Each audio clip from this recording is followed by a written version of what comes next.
다윗이 하나님을 위해서 성전을 건축하겠다는 생각을 했습니다. 그러나 하나님은 다윗의 그 뜻을 거절하시고 다윗의 아들을 통해서 그 일을 하시겠다고 말씀하셨습니다.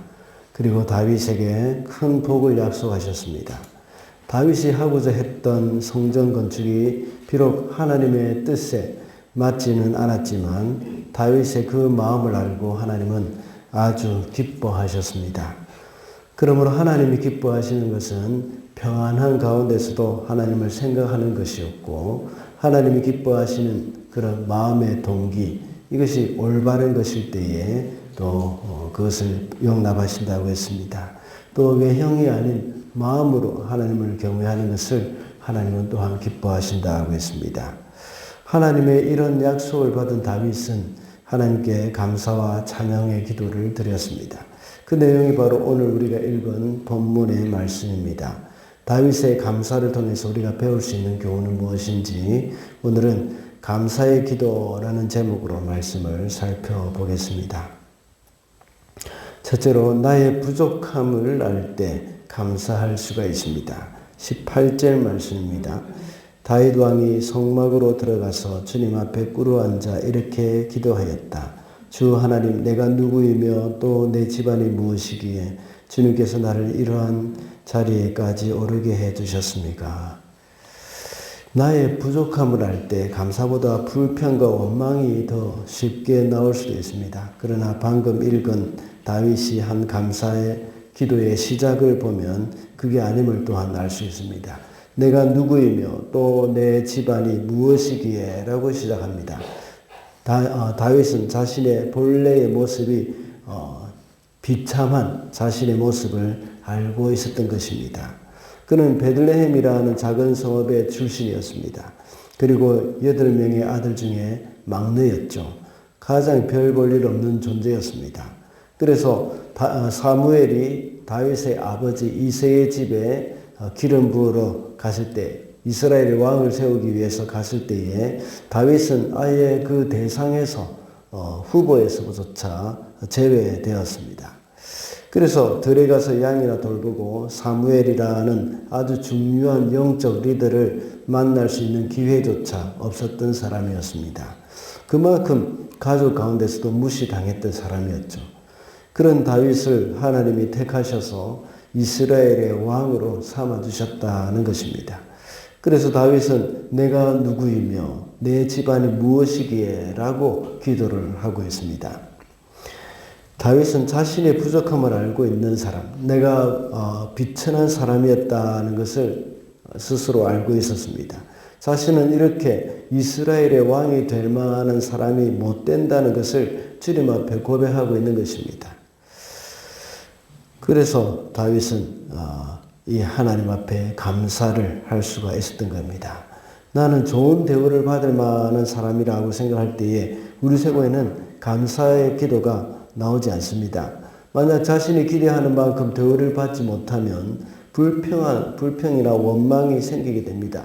그러나 다윗은 자신의 부족함을 알기 때문에, 비천함을 알기 때문에 지금 하나님이 자신에게 베푸신 그 은혜에 대해서 한량없는 그런 감사가 나오고 있는 것입니다. 혹시 우리 마음속에 감사 대신 불평과 원망이 나온다면 우리의 마음이 교만해져 있다는 증거로 생각하시면 될 것 같습니다. 그래서 자신은 아주 잘난 사람이고 유능한 사람인데 거기에 합당한 대우를 받지 못한다는 것에 대한 불평이 될 수 있다는 것입니다. 그러나 나의 부족함 알 때 늘 스스로 채찍질을 할 수 있습니다. 그뿐만 아니라 내가 처한 그 상황에 대해서 감사하는 마음이 생기게 된다는 것입니다. 둘째로 나에게 베푸신 은혜를 알 때에 감사할 수 있습니다. 19절입니다. 주 하나님, 그런데도 주님께서는 이것도 오히려 부족하게 여기시고 주님의 종의 집안에 있을 먼 장래의 일까지 말씀해 주셨습니다. 주 나의 하나님, 이것이 어찌 주님께서 사람을 대하시는 일상적인 방법이겠습니까? 다윗은 자신의 부족함을 알고 있었다고 했습니다. 이렇게 부족한 자신을 택하셔서 왕으로 세워주신 것에 대해서도 이렇게 감사한데, 하나님이 자신의 집안에 대해서 엄청난 약속의 말씀을 주신 것에 대해서도 여기에 감사했습니다. 자신을 이스라엘의 왕으로 삼아서 영광스럽게 하신 것도 감사한 일인데, 자신에게 은혜를 베푸셔서 장차 자신의 가문에 일어난 일까지 알려주시면서 약속해 주신 것에 대해서 감사하고 있는 것이죠.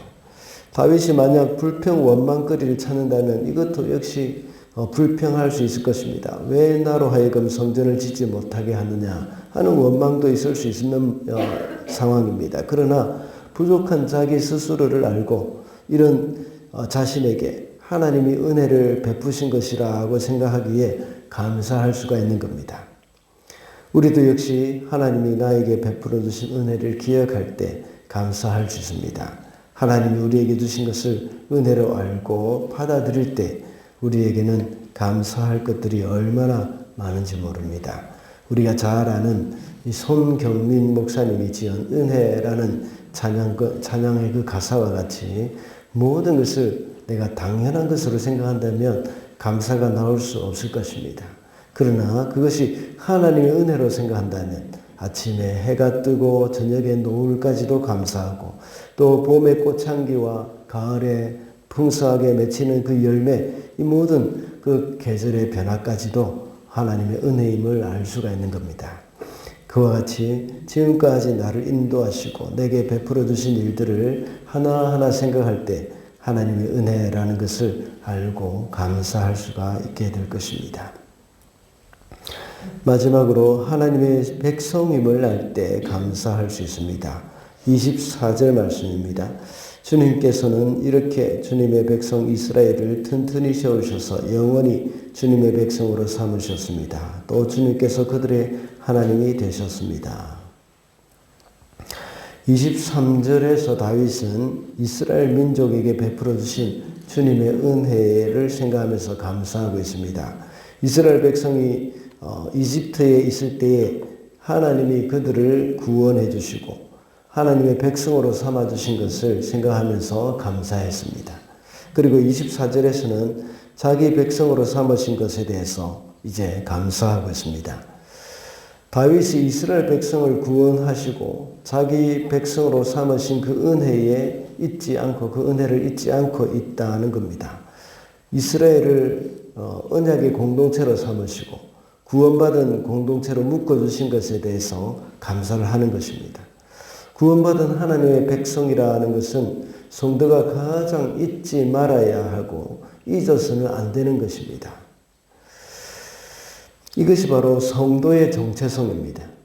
어느 나라 국민이든지 자기 나라에 대한 자부심이 없는 나라는 별로 없을 것입니다. 특히 미국 사람들을 볼 때 알게 모르게 자신이 미국 시민이라는 것에 대한 굉장한 자부심이 있는 것을 느낍니다. 왜냐하면 미국이 세계에서 가장 강대국이기 때문이겠죠. 영화 중에 아주 오래된 영화인데 라이언 일병 구하기라는 영화가 있습니다. 2차 대전 당시를 배경으로 하고 있습니다. 그때 미국 군인들이 많은 희생을 하면서 라이언 일병을 구해오는 영화입니다. 이 영화가 주는 메시지가 많겠지만 그 중에 하나는 병사 중에 가장 낮은 계급 중에 하나인 그 일병 한 사람을 구하기 위해서 최선을 다하는 것을 보여줍니다. 그러면서 지극히 작은 한 사람에게도 이렇게 희생을 감수하고 구하려고 하는구나 하는 생각에서 미국인이라는 그런 긍지를 갖게 해주는 것입니다. 우리 주님은 지극히 부족하고 연약한 나를 구하기 위해서 하나님의 아들을 희생시키셨다는 것을 생각할 때에 우리가 바로 천국의 시민이라는 것이 얼마나 자랑스러운 것인지 또 생각해 볼 수 있습니다. 이렇게 천국 시민이라는 긍지를 가지고 이 땅에 살아갈 수가 있는 것이죠. 그러므로 우리는 구원받은 하나님 나라의 백성이라는 사실을 늘 생각하면서 긍지를 가지고 하나님께 감사하는 삶을 살아야 하겠습니다.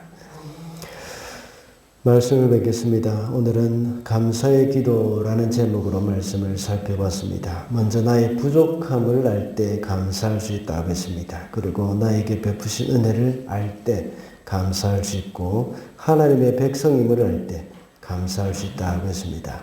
오늘도 감사가 넘치는 하루를 살아가는 저 여러분이 되시기를 바랍니다.